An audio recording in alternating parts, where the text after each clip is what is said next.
Oh hey, want to learn how to score treasures without draining your bank account? You're gonna love today's episode. Okay, bye. Welcome back to Laugh Cry DIY, your home for all things cheap home decor. Today's a very exciting day because today ends the 9-month journey that I have been on to find a very specific piece of home decor. I have been searching for an Art Deco-esque pair of wall sconces that are brass, that hold candles, and that are shaped like a shell, ideally in a sort of Art Deco style. I've seen versions everywhere, but I've been on the hunt for the perfect size, shape, pair, and most importantly, price. And I have finally found them on Facebook Marketplace. And we are gonna pick them up today, but first I thought, why don't I sit down and share my top tips for using any sort of secondhand thrifting app? Because there are so many cool things you can find, but there are some ways to hack the system that you guys may or may not know about. Number 1, download all the apps. Thrifting online is like dating. You're gonna see some hotties, you're gonna see some duds, but the more you put yourself out there, the more you're gonna see. Some people do cross-post across apps, but some people are just very into a specific app. So I say download them all. My go-to apps are Facebook Marketplace and OfferUp. Tip 2, if you have your budget in mind, and if what you're looking for is so specific, unique, rare, or just something very particular you have in mind, expand your search radius as far as you're willing to go. In my home tour video, I showed you guys my rattan étagère bookcase. I scored that for $300 because I set my radius to the max, and I did drive over 100 miles to get it from the desert. And do I regret it? No. So think about how far you're truly willing to go to save money or to get something really cool. Many sellers also ship, so feel free to explore those sections as well. Tip number 3, and this is something they won't tell you in the media. Obviously, the algorithm is everything, so you need to bend it to your will and manipulate it to give you everything you want. And this is for those of you who have gone on those apps or kind of gone on those apps and been like, I only find duds, I only find used IKEA.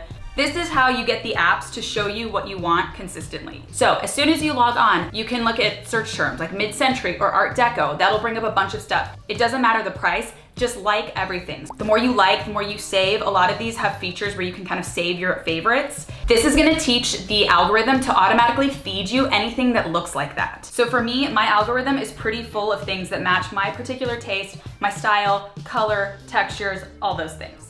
Tip number 4. This is the big thing. When people want something, for example, I wanted Art Deco shell-shaped brass sconces. They will tend to search very specific terms for that thing. And that's fine, and that will bring you similar items, but anything that is so well labeled is being sold by a reseller or vintage seller who definitely knows the price and might be jacking it up. So when you want those really dope scores and finds, you actually don't search those specific keywords. A lot of people are also just describing the item in the most basic terms because they may not be like home decor enthusiasts who know exactly what they have. So as I was searching for mine, I knew not to search for Art Deco, blah, blah, blah. Instead, these are the many variations of search terms I used. Sconces, brass sconce, gold wall candle holder, brass shell, candelabra, vintage wall sconce, Art Deco, hanging candle holder, taper candle holder, and mid-century. Because no matter what era something actually is, everybody calls it mid-century. And do you want to know the very special secret search term that finally brought me to my dream sconces? Wall sconces. Tip 5, know your timing. Your best bet ever is to check every day. I check these apps the way people check Instagram or dating profiles. While I'm sitting watching TV, while I'm waiting in line, I just pop on to see what comes into the feed. But one fun tip is that towards the end of the month, people know that they're gonna be moving and they are either desperate for cash for their move or trying to offload stuff. So around the end of the month and even into the first week of the month, you're gonna see a lot more items flooding the marketplace. And also because people wanna offload them quickly, they're more likely to negotiate. On the note of negotiating, my policy is this. It never hurts to negotiate, but if something is already priced so below market value, I don't negotiate. I just offer gratitude to the thrifting gods for bringing me this treasure at such a wonderful price. And I do have like a handful of other quick bonus tips. Be patient. I've been looking for this for 9 months. Everything I saw was not the right color, not the right size, or just not the shell shape I wanted. So sometimes things just take time, and that's just how it is when you're curating your own home. Double check the color. Photography is very tricky, product photography, lighting. So if you're looking for a very specific color, ask the seller either to upload more pictures or try to reverse image search the manufacturer photo they put on, because you can sometimes see what it looks like in more studio lighting. Double check the dimensions. of the piece you're buying and also of your car. I once went to buy a lampshade, not realizing it was almost 3 feet wide. And know the dimensions of your car. If you think you're gonna be able to squeeze that dresser in your trunk, think again. Double check the material of what you're buying. I once went to buy like an 8x10 rug, not realizing it was like a plastic mat. I felt so bad I bought it anyways.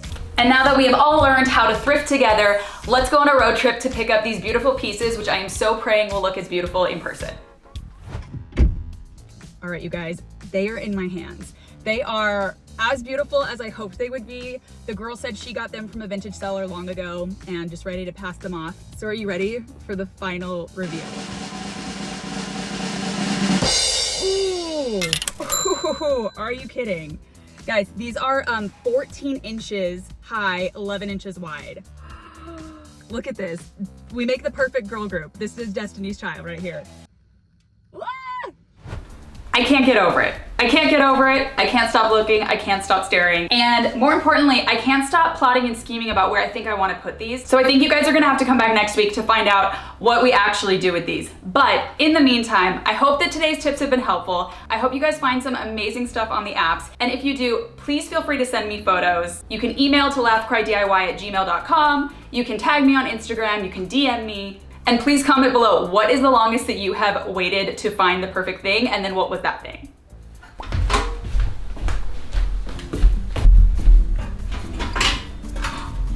You guys, look how big they are. Oh my God. Oh my God. Do you love it? Do you love it? Okay, bye.